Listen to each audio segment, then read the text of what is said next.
Welcome to the Create and Grow Rich podcast. That was a wonderful entrance into an amazing show.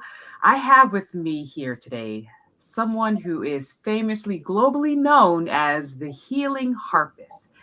Miss Amy Cami is a certified clinical musician, an inspirational speaker, an award-winning recording artist, an author, and co-initiator of the Origin methodology of self-discovery. She has uniquely combined 35 plus years as a professional harpist, decades of personal self-discovery, being adopted, and 2 journeys with breast cancer into fresh and relatable insights that empowers others to compassionately embrace the fullness of who they are, transforming chaos into harmony within and around them. As a pioneer in the field of harp therapy, Amy has co authored several studies exploring how her solo harp music increases brain wave function, supports the immune system, and reduces pain, distress, and anxiety levels. She's been featured on numerous media and print outlets, including the Thrive Global, Fox 2 News, and the Wellness Universe. And I am so happy to add the other media outlet of the Create and Grow Rich podcast. Amy, thank you so much for being here. Oh, thank you for having me. I'm really looking forward to this discussion. Yes, I was up, early, just so excited because, as you may know, my background is in music. Music was my voice just growing up, and I'll talk a little bit more about that later. Just with speech impediment, unable to speak, and unable sometimes to say my name. And then someone put a trumpet in my hand, and it was the way that I communicated until my actual voice came to be. So I am personally connected to what you're doing, you're missing your work. And I'm so excited to introduce you now to my audience. If you can give a background of who you were, your story of how you got to be where you are, and then we'll really dive into the intercultural creative aspect of what you do and why it's imperative to bring in the arts into the topic of creativity, which most people think creativity is only artistry, but the topic of creativity within business, within organizations, and within our everyday life. So, Amy, who are you? You know what? That question actually started me on my spiritual journey inward because I couldn't answer it when somebody asked me. It's like, who are you? Well, I was, a mother, a wife, and I didn't know who I was. So back up a little bit. You mentioned a little bit of it in the bio. I always like to start with the fact that I was adopted when I was a month old, and both of my parents were music teachers. So I have always known that my life is on purpose, and I had everything I needed to nurture my natural gifts. And yet, at the same time, during this journey of self-discovery, it doesn't matter how much love is around us if we build blocks within us based on those subconscious beliefs. And we'll dive in a little bit more to that. So, big overview. I started piano when I was 5 years old. I started harp lessons when I was 10 years old. I'm classically trained. I went to Indiana University. When I graduated in 1987, a friend was going through hospice care, and that was the first time I had ever connected music and healing. I recorded a cassette tape for her. She used it during her meditation, and something lit up inside of me. So this is all about following that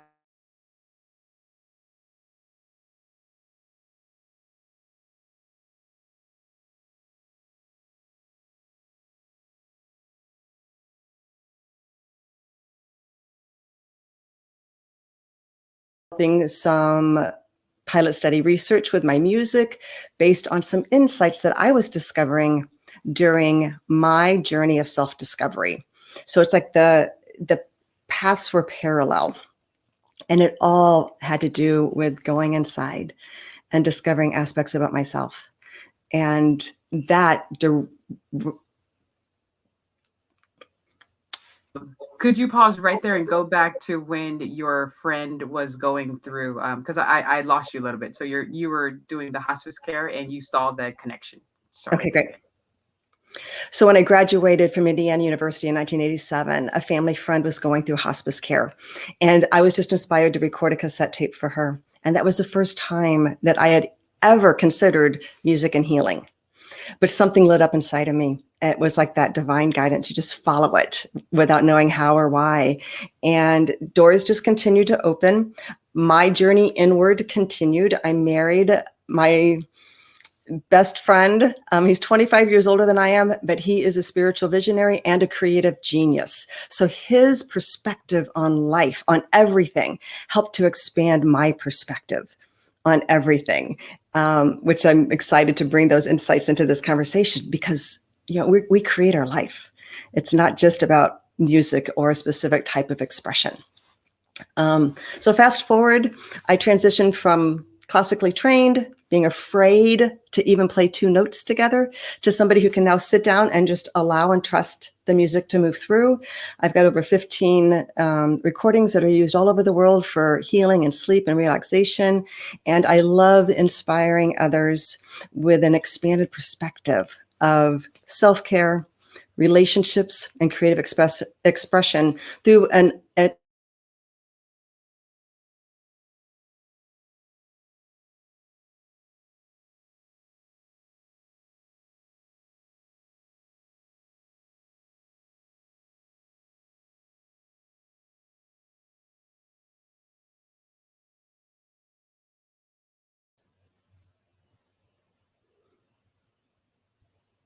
Okay, sorry.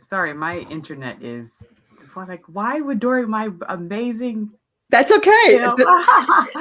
Better you than what me, is because sometimes it going on? happens on my end. Yeah, I was just This is what I call dancing with the details. We just go dancing. with the flow.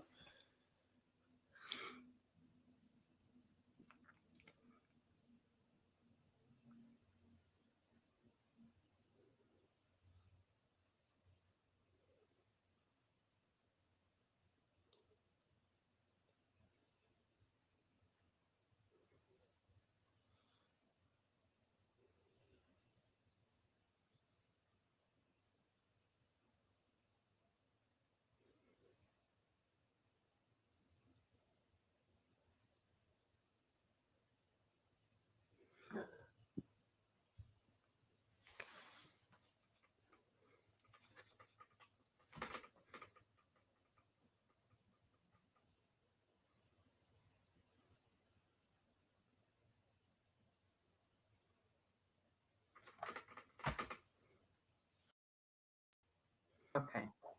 All right. Okay, you can hear me. Okay. Yeah. I'm just gonna pray this through. No. All right, so awesome. So I got that, and I got about your amazing husband. So I'm just gonna jump in there, and it's still good. It's still recording. Wonderful. Okay. Yes. All right. That is amazing. I loved how you said that your husband brought to you an interesting perspective that just opened your mind map and your probably your cultural maps and your artistic maps. And they say that creativity, isn't that solo lone genius. A lot of times, many times, creativity happens in the space between the brains, correct? Absolutely. One of the ways I love to envision creativity is I see this field of all possibility. It's like this darkness, and it's where everything exists, but nothing is manifested yet. And it is with that light of awareness and everything that we manifest from this field of possibility is creative. It's a creative energy. So everything that moves through us is a creation. Everything that we envision, that we dream, that we imagine, it's all creative energy. Mhm, mhm. And that's so powerful. So I want to get to the root of what you do and why it's so important. Why is music therapy and harpist therapy, but music therapy so important? Because a lot of people think, oh, music, I don't play, I don't sing, I might listen to the radio, but that's really the extent of access. And then you have your people like you that are you bring music into every aspect of your life. Why is it so important, especially for now, as we redefine what leadership looks like, what being alive looks like, and what intercultural creativity looks like? Okay. Well, I just want to back up really quickly. And this is a piece of information that I just like to bring awareness to, because I am not a music therapist. I'm actually a certified clinical musician. And those are two different certifications. And most people aren't aware of it because we both use music. We just use music in different ways. And so what I do really goes beyond being a certified clinical musician. I happen to use music to help comfort without attachment to the outcome. I use the understanding of resonance and sympathetic vibration and forced resonance and entrainment to meet a patient where they are, and then to help bring more peace and healing into the space without it being used for a very specific purpose as a music therapist would use music. From the bigger perspective, I feel that we all are music. We embody every component and element of music. We are melody with our voice. We are structure, we are form, we are dynamics, we are timbre. We are music. And I also use the harp as a visual representation of who we are, because if we look at every string on this instrument as an energetic frequency that's inside of us, a belief, a feeling, an experience, a dream, a fear, a love, whatever it is, okay? We have all of these aspects within us. We are so full. And when we look at this instrument, we don't judge this low string as good or bad, or this high string as good or bad. They're just part of the wholeness. So part of my message is inspiring people to embrace the fullness of who they are. And that fullness involves all of these aspects that we hold within our bodies right now. And a lot of times we're afraid of something on the outside because we're afraid of it on the inside within us. So this aspect of self-discovery and this idea of our external world as a reflection of our internal world just expands this perspective, and it encourages people to just turn the mirror. And as we develop this compassion for ourselves and for all of these different aspects within us, then we're able to have empathy for people in the external world. So it changes our relationship with ourselves and with other people.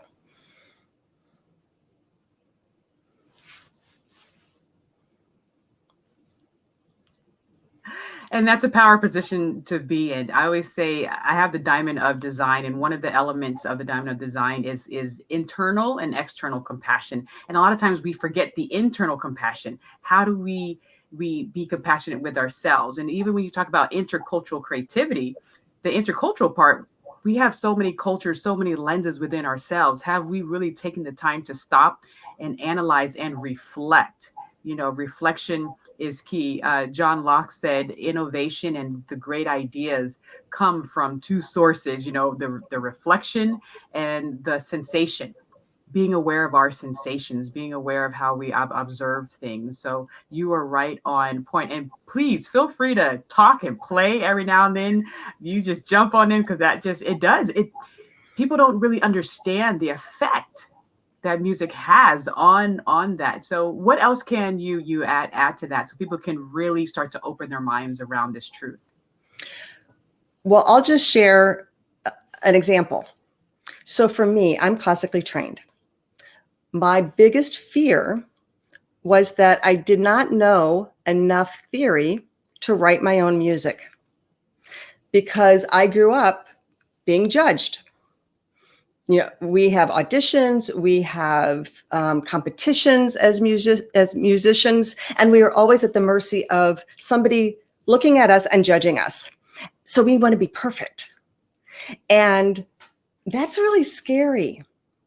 So when you take my paper away, or something that I'm familiar with, or that I feel like I have control over, take that away, and I'm left hanging with just me.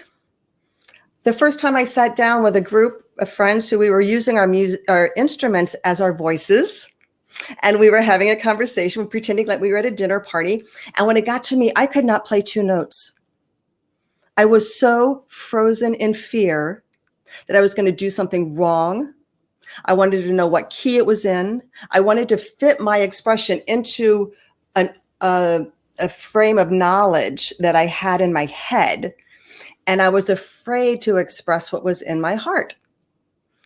And those two notes just rocked my world.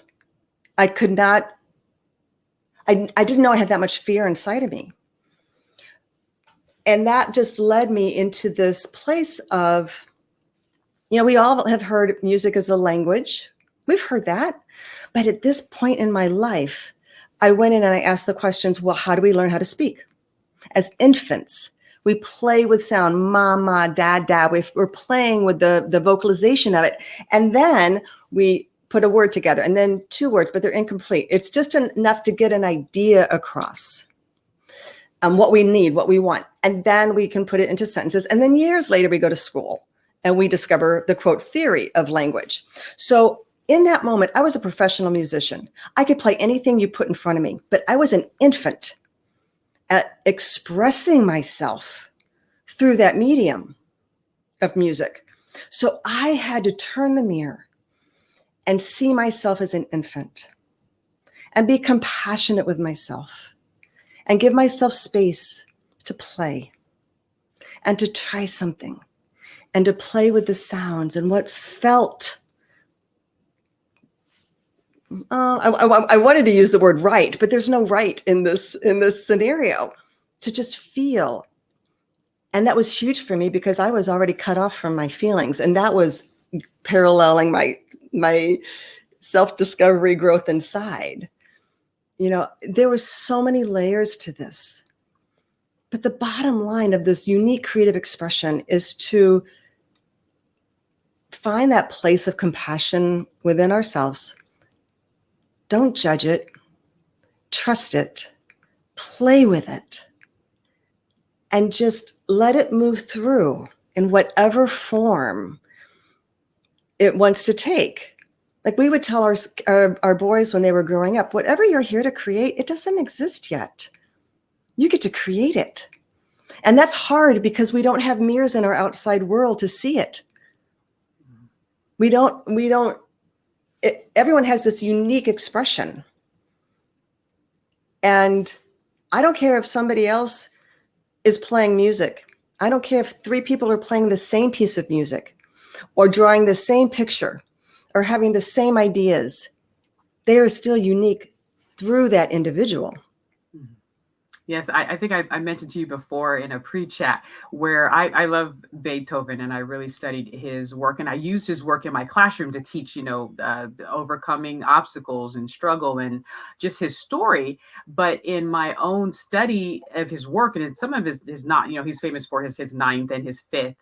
But even, I've studied his third, but I would hear different orchestras play the same piece and I could hear the difference. So even though all the notes are the same for every orchestra who plays his third symphony, I can detect that, oh, that's the Boston Symphony. Oh, that's the, I'm in LA, go Gustavo Dudamel.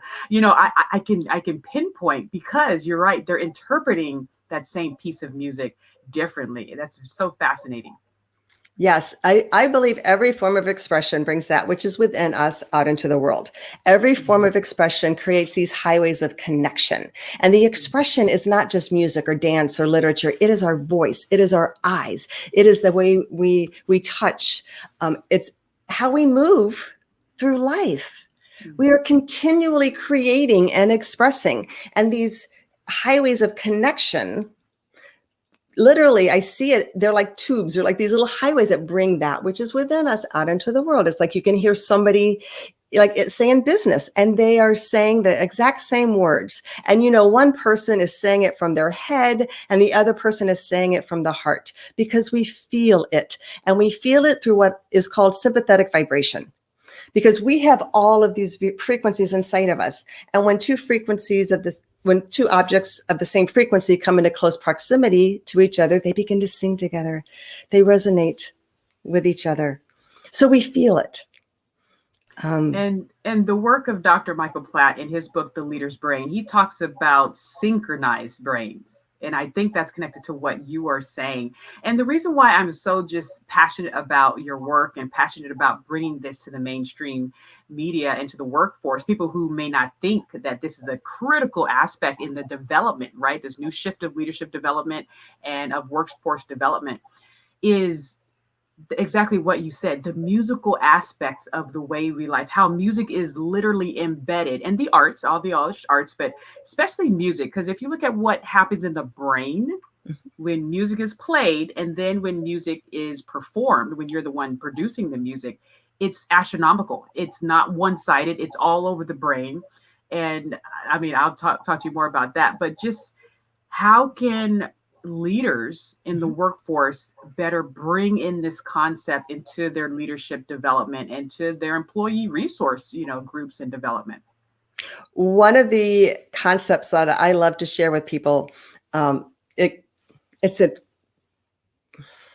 aspect of resonance, but it's the rhythmic aspect of resonance, and it's called entrainment. And it deals with the rhythmic systems in our bodies. So, um, our brain waves, our breathing, and our heart rate are three main rhythmic systems that are impacted by entrainment. And how that happens is, say we start clapping and we sync up, right? We've entrained, we've matched. So our internal systems has matched our external rhythm. We've all been to places where we're listening to speakers, all right? And sometimes they just speak so slowly and you just want to go to sleep because the rhythm, the pace of their vocalization is entraining and matching our brain waves. And other people, they just talk really, really, really fast. And you're like, oh my gosh, please slow down, because I can't catch up. Um, and so when we're aware of entrainment, um, it can be a very powerful resource for us.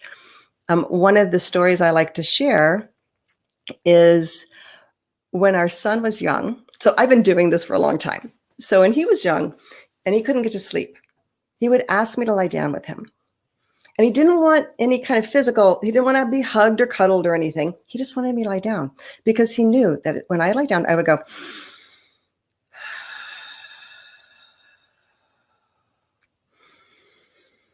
so I would consciously slow down my breathing.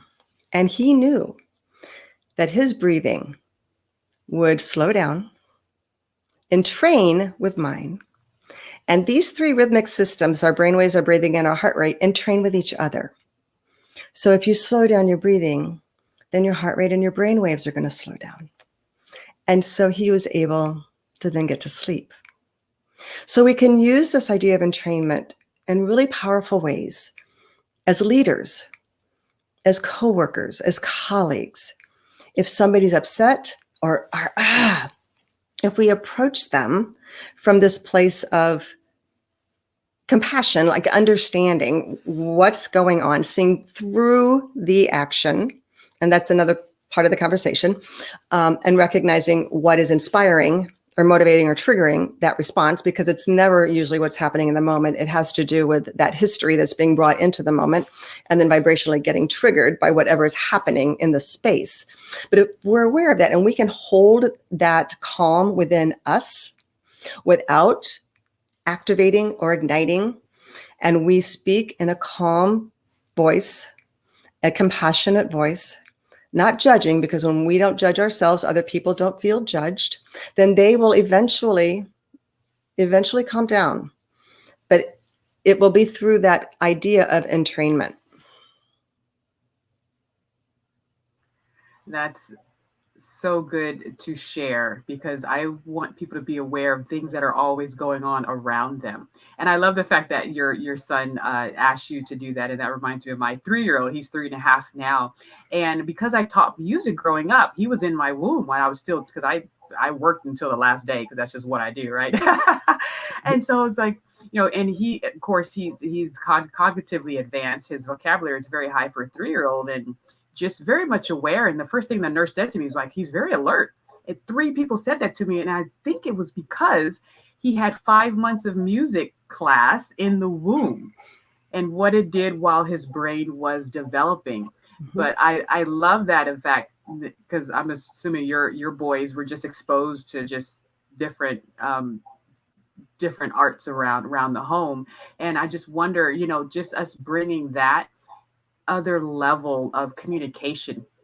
And so I want to talk to you about that, about the concept of transformation, of transferring a musical idea or transferring an idea into a musical phrase. I do that. I did that with my students growing up and doing it in my training now. What are your thoughts and the importance about establishing a musical idea in a way that people may not have, like, so taking their company's mission and what does that look like in music form? Well, the first thing that comes to mind is to remember how we learn when we're little.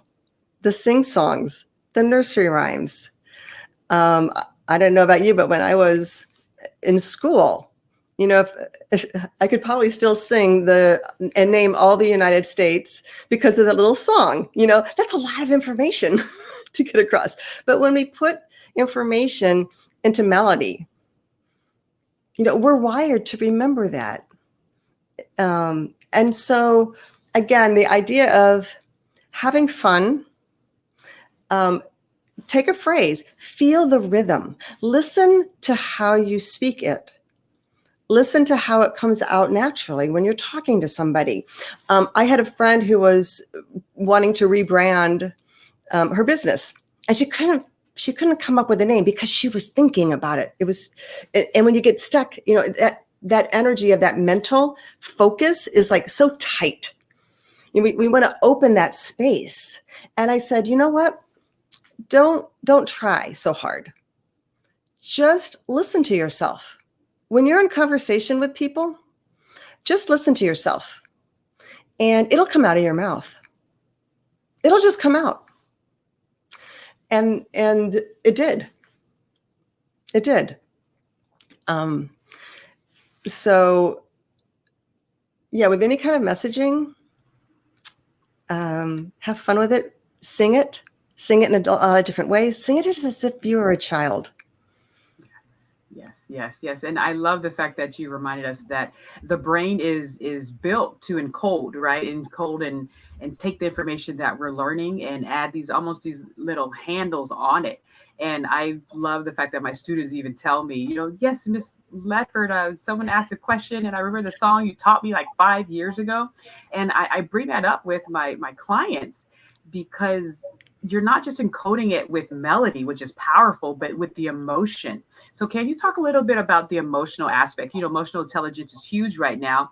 And as musicians and as artists, we have to tap into that earlier on because it's part of the process. But how do you incorporate that into your trainings to communicate the importance? Yeah, Jeanine, I love that you're asking these questions because I get to dive deep. So one of the gifts of living with my husband, who is a creative genius, who is 25 years older than I am, who is a spiritual visionary, is that he has been gifted with this incredible system of self-discovery that I have been living for 30 years. And this system helps to provide alignments. It gives visual representation to a lot of how the energy flows within us on a lot of different levels. And I don't want to get into all the details of it, but the bottom line is that it starts with the feeling. It starts with the feeling. And again, it's called the origin methodology of self-discovery. And part of his insights goes back to when we are born. When we are born, we feel cold, we feel pain, we feel hunger. It is a primal experience to feel first and then to identify it. So from this perspective, it's not a mental thought that starts before the feeling. It is the feeling that is then identified by the mental awareness of that experience that we're having. So as far as okay, so I was trying to think of the next part of your question about the creative expression. Mm-hmm. So as a musician, I have personally experienced the expression of music in 3 different ways. From the mind or from that structured learning of theory, sheet music. I was taught and trained. So that's like this mental perspective. Okay, so we create from what we think we know. Another expression is from the heart, or that emotional experience of being a human being. So much music is just, it's just like getting emotion out. Those are like that's the soundtrack of our lives, whether it's, the religious or the political or the pop or the country or whatever those expressions of feelings and emotions that we experience as human beings. And we get to share those feelings through that expression of music or art or literature, whatever your expression is. So that's the second. And each type of these expressions create unique highways of connection. So if, we've all listened to music that just brings us to tears because it was about a human experience that we can relate to, that's sympathetically resonating within us. We feel it on the inside. Right. And there's some of the expressions from the mind, or if you don't understand classical music, a lot of times you don't relate to it. But then there's that expression that is beyond the mind or the heart. And that's when it just moves through us. It's that spiritual connection, that inspiration that just pops up out of nowhere, and those are those connections with other people remind us that we are all connected in that place. Dr. Daniel Siegel, who I'm just like enthralled with his work right now, I'm just diving into it. He talked about the interconnected brain, right? And he talks about interpersonal neurobiology, which brings all the sciences together and looks at what a healthy brain is. So he says the interconnected brain is a healthy brain. And I think, at least as far as my training of getting people back into the connectedness of life. So even when we go outside, I have my son greet the trees, because when you think about it, if the trees all stopped giving us oxygen, we would be in trouble. And so we forget in the busyness of life and the way our culture is of just go for, the money and the material possessions. And that's how you have a great life, which is very, very wrong. We forget the basics. We got to go back to the basics of the interconnectedness of not just relational of people, but our connection with the earth, our connection with all of the elements around us that keep everything alive, and also how music is found in everything. What are your thoughts about that? So one of the tools or things that I like to share in a program I call Conscious Self-Care, which is really expanding perception of self-care based on these ideas of resonance. And it is to have this deep connection with our senses. And so we can look. Okay, so here's a cute story. One of my harp students is a grandma, and she was babysitting her grandson, and he was like 5 years old, and they were getting ready for bed, and he was rubbing his eyes, and she said, "Well, sweetheart, are you tired?" And he said, "Well, Nana, I've been looking all day." And I just love that because, again, it's going back to the innocence. It's going back to this expanded perception in a place where we don't know. Like if we already have preconceived ideas as to what is happening around us and where we are, then we don't see. We're not engaged and we're not interacting with the environment or other people. So if you take each one of the senses and you make it from passive to active, that's a great exercise. Just right now, look around your house or wherever you're listening to this. Really look at what's in your space and see it as if you've never seen it before. Yes, in our training, we call that recognizing versus observing. And we don't, the observation isn't there. And the observation comes from the Latin, which it means to attend to. Like, what are you giving your deep attention to? And we recognize things. I don't have to focus. And the brain does this, to save energy, to be efficient. But is it going too far where we're not paying attention to anything? Right. And now we have technology, so we have cell phones in our faces, and we're just not paying attention. And what is the creative cost of not paying attention?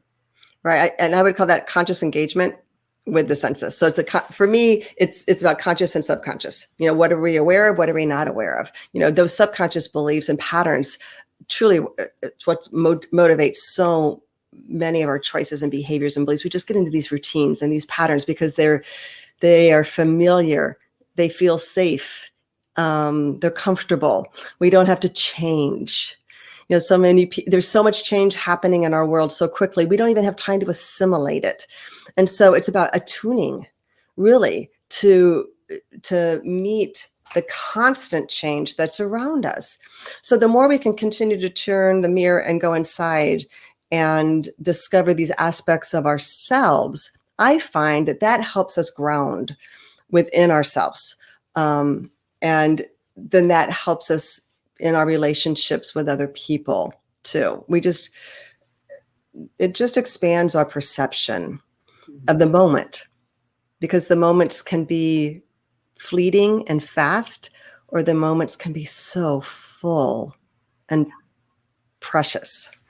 And life is full of moments. And then going back to the resonating, the term comes up to me, a chord, right? You hear that a lot, to be in a chord.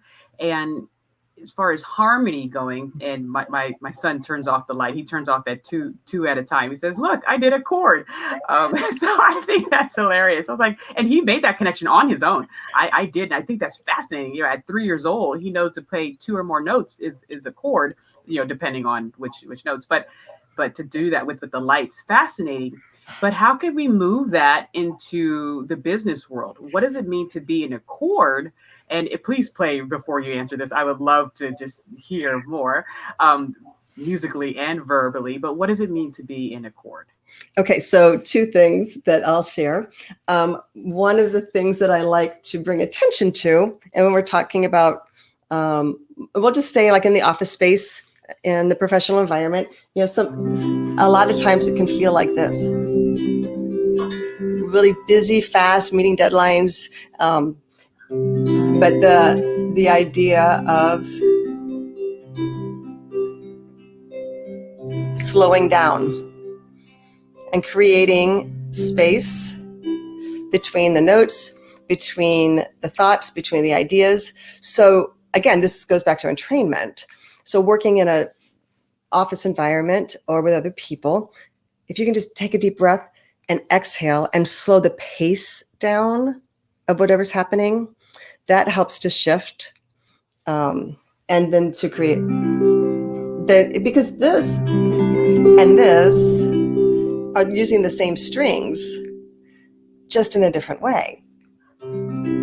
So if we look at these strings as individual people, all right, so here's one person, and here's one person, and here's one person, and here's one person, and they're all like this, they're not going to get much work done. But if they slow down and agree, there's beauty that can be created in that relationship if they expand their perception to recognize the gift that each person brings into that relationship.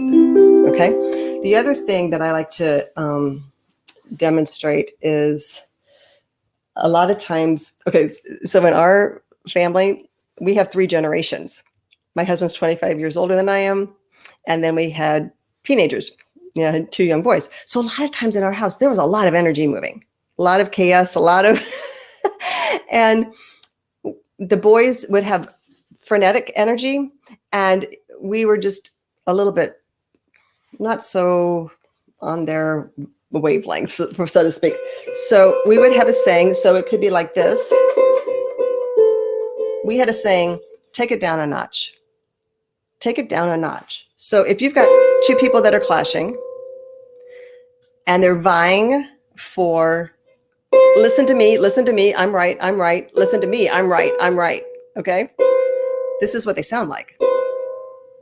But if they could just go, ah, or just shift just a little bit. You don't have to match, but come into harmony with each other. that idea of you don't have to butt heads.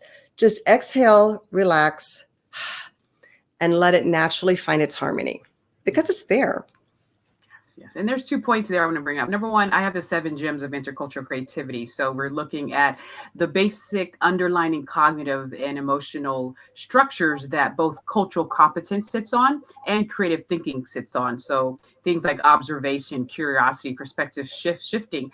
And one of the ones is authentic adaptation. So highly culturally creative people and highly culturally competent people are able to be observant and aware and curious and adapt their behavior in different cultural situations and different organizational situations. So that speaks to me of the ability to stop and listen. And I want to talk to you about listening. I read a great article in my studies about how a lot of people are just trying to hear. We're too busy, but we rarely stop to listen.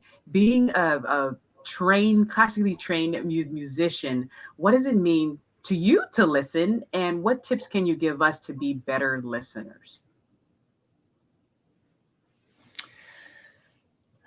Listening has evolved for me and it continues to evolve, and it deepens when I'm able to listen to myself as well.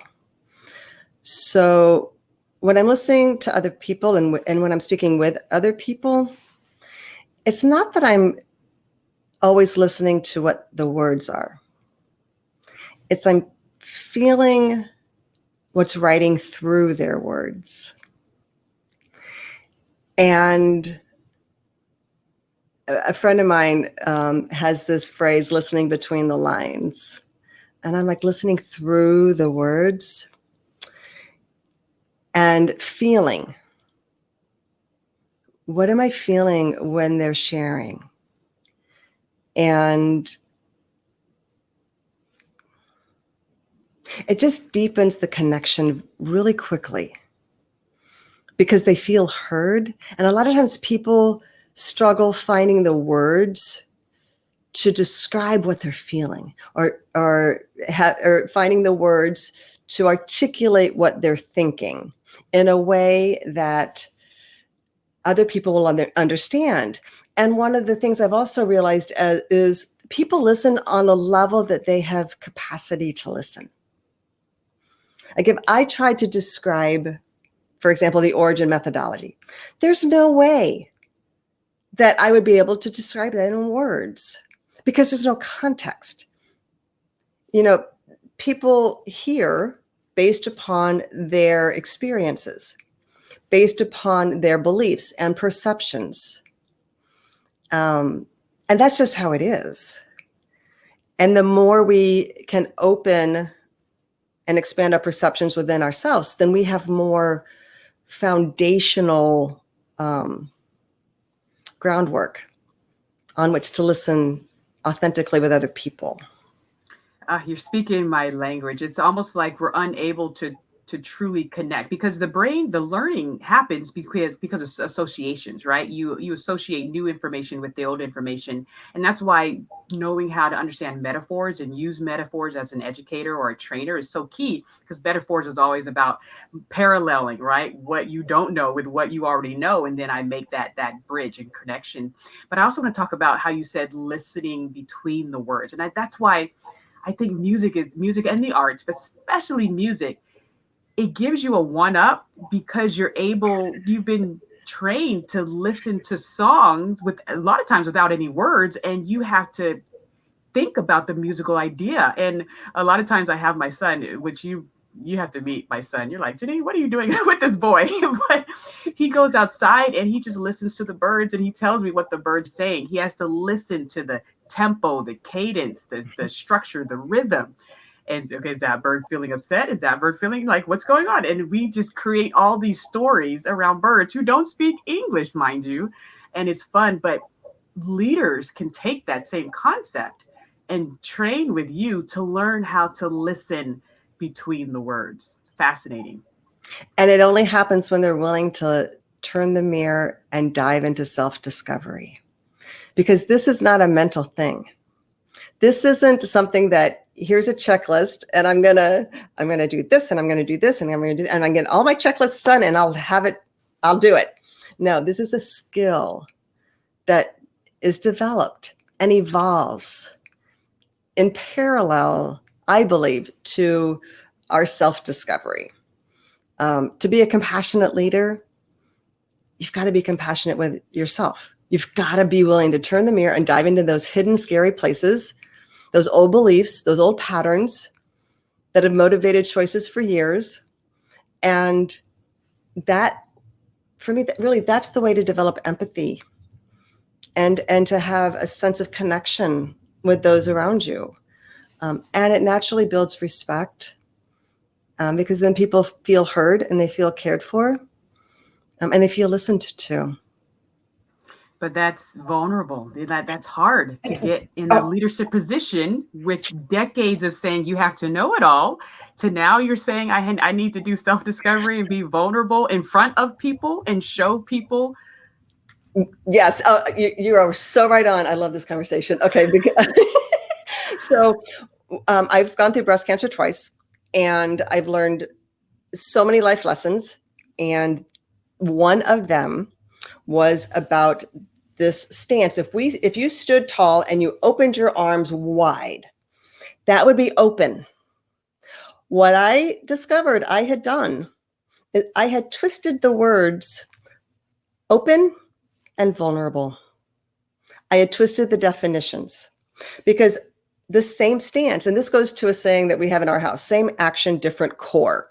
So something can look the same on the outside, but it's being motivated and inspired by a different aspect of ourselves on the inside. So this stance of open, the definition is allowing access to the inside. And the definition of vulnerable is feeling the need to protect. So as somebody who's adopted, I can say now I can look back on my behaviors and I see how my choices that appeared to be loving, and like I wanted everybody to like me. Oh, because then they wouldn't leave me and then I wouldn't be alone and then I wouldn't die. That's a really deep subconscious motivating belief. And so the action on the outside was really happy, loving, but I was building walls on the inside because I was protecting myself. So I don't care how much love, support, whatever was around me, there's no way it could get in because I was building the walls on the inside. So it was a process of me discovering that about myself and then being able to stand here, allowing access to the inside, knowing that I had already gone in and I had already judged myself. I had already looked at my fears. I had already discovered those subconscious beliefs and patterns. So I felt safe allowing access to the inside. I was okay with being wrong. I was okay with changing my mind. I was okay with, oh, I have new information now. Oh, okay. Now we can look at something from a different perspective now. And that doesn't make me any less of a leader or any less competent. It makes me more of a leader and more competent because I'm able to adapt to change. And right now, adaptation to change is so important in this VUCA environment, volatile, uncertain, complex, and ambiguous. But I believe there's a quote, and I don't know it by heart, but it said something along the lines of, without music, life is just paying bills and meeting deadlines, right? I don't know if you've heard that one, and there's several quotes that I can rattle off about music. But as we close, and you can please play. But as we close, first of all, thank you so much for coming on. I want to make sure people can find you and that you give us your final gem. But how do you see like this being an integral part of the training for the next era, not even the next decade, but for the next era? Just as I would come up and, hey, I'm offering sales training, but hey, I'm offering this key element to build your employees and your leaders so they can operate at their best personally and professionally? Just what does that look like as we move forward? From my perspective, it all begins within the individual. I don't care what type of environment we're in or what types of relationships we're in. We are individuals in relationship with ourselves that then come into relationship with other people. And the more we can become aware of how full we are, I mean, we are full of all of the experiences and beliefs and feelings and fears that we've ever experienced in our entire life from conception. And then our lineage, we are full of epigenetic patterning from our ancestors. We are so full, and we bring that fullness into every moment, and everybody brings their fullness into every moment. And when we can see each other from that perspective, there's gonna be sympathetic vibration happening. There are going to be triggers. There's going to be so much volatile, energetic activity happening because we are so full. And I believe and I feel, and I've personally experienced that the more compassionate I am with myself, the more I can turn the mirror and learn about myself and learn about my judgments and learn about my assumptions and discover my fears. The more I can do that within myself, the easier it is for me to be in relationship with other people anywhere. So it all starts inside. And that is a great, and I don't know if that's your gem that you want to leave us with, or if you had another gem. It is a little bit, but the gem that I would love to leave is the question that I continue to ask myself, because I call myself a treasure hunter. I want to discover all these aspects of myself. And I know I will never find them all because we're so full. I'm going to be discovering till my very last breath. But my question that I ask myself all the time is, what's yet to be discovered? What's yet to be discovered within me? If I'm reacting to somebody, what's yet to be discovered within me? If I'm pissed off at somebody, what's yet to be discovered within me? It takes courage, it takes responsibility, it takes persistence, but it's so worth it. Yes. All right, ladies and gentlemen, that is an amazing gem, one that I haven't heard yet. And I will get to quote you. I need to put that in the book, because curiosity is a huge part. But what is yet to be discovered? So I know that will be an activating question for a lot of people. But before you play us out, I'm so excited to say that. Where can people find you and learn more about you, your services, your keynote speaking, and your corporate training? Everything is on my website, which is amycamie.com. It's AMYCAMIE.com, or the healingharpist.com goes to that website as well. Wonderful. So, ladies and gentlemen, you can start playing. So, ladies and gentlemen, thank you so much for joining us. We appreciate it. We hope you learned a lot, and you know that you are resonating with frequencies, with pitches, with beauty, with melodies, and that this isn't just for fun time. This is just for your professional time as well, and your personal growth, and that you're going to take that mirror, look within, and you're going to listen to what she's going to say. And one last thing, for anybody who would like to have some music, all my music can be found wherever you enjoy music. So just search my name, Amy Camie, on iTunes, Amazon, Spotify. I'll be there.